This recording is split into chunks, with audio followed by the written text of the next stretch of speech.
Hey everybody, this is Khara Crossway Brindle, and Christina Murphy. we are the co-founders and co-authors of the empowerment model of clinical supervision and supervisionary, a business all about clinical supervision training and tools.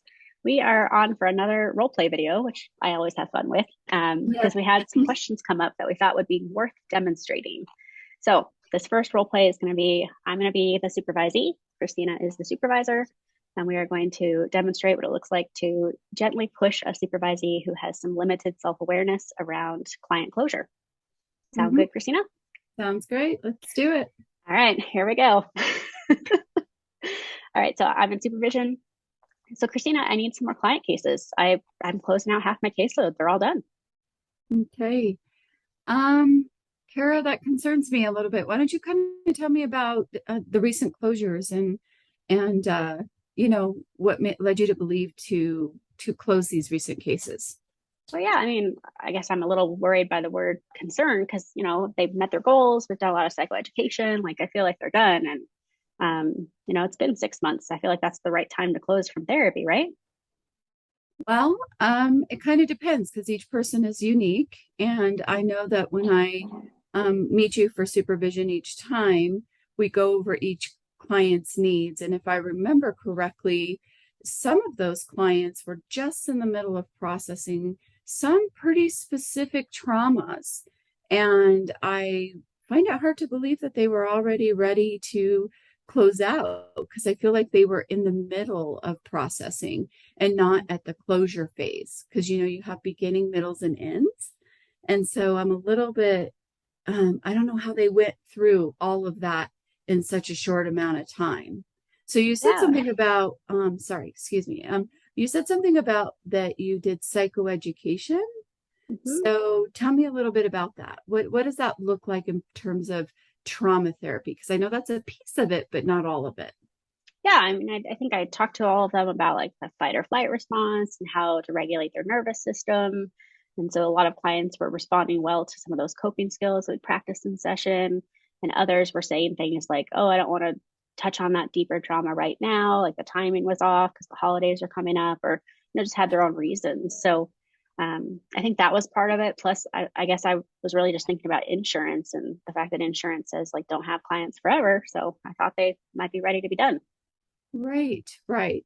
So I appreciate that you were thinking about insurances, but we also need to be careful that we don't prematurely close because what we don't want to do is open the box and then prematurely close it and send clients out with unresolved trauma that they didn't process. Because we did open the box. Do you remember when we were working and you were starting to open and you were starting to tease out some of that stuff? Well, we already opened those pieces, right?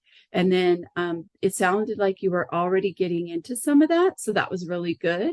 But we also need to get back in there and, go into some of that stuff again. So did you close them out already or are you just Uh, thinking about closing them? I mean, I have a plan to close with them, but it sounds like maybe we need to spend the rest of our supervision talking about how to measure when they're ready to close, but also to like continue the work because it sounds like I am in the middle of some of the trauma and maybe I need a way to measure when they're ready to close. Yeah, so let's talk a little bit about we'll spend the rest of our supervision talking about each client. Do you have a little bit more time today for supervision? Maybe an extra 30 minutes so we can talk about each client, where you were at. We'll look back at my supervision notes and we'll kind of just revisit each client, see where you were at. Sounds like you were on the right track. This is part of learning, right? And so we'll just go back and we'll just kind of look at where you were at and get you back on track with each of them. Some of them might be ready to close, and we'll talk about that. But some of them, I think, if I remember correctly, were just in the middle of things. And we can look at where you can launch from and if there's some additional skills that you might need to hone in on, and we can get those going. Awesome. That sounds like a plan. Thank you. Mm-hmm. Okay. So obviously that is our role play. Christina was, gently but firmly challenging me as a supervisee on my matter of factness about the Yeah. clients being ready to be closed. Yes. Yes. You can't be closing clients. I recently had this with the supervisee, and it was almost like this, like half of the caseload. Like it was, yeah, was pretty Yeah. profound. So I was like, whoa, whoa, whoa, Yeah, hold like your really horses. noticeable, like Yeah. pay attention, like what's Yes. going on here. Yes. Versus like, are they actually ready, or is the person getting ready to leave the agency, or some other factor that's not is part of the context but not being spoken to just yet of like, I need a small Mhm. caseload because I'm leaving.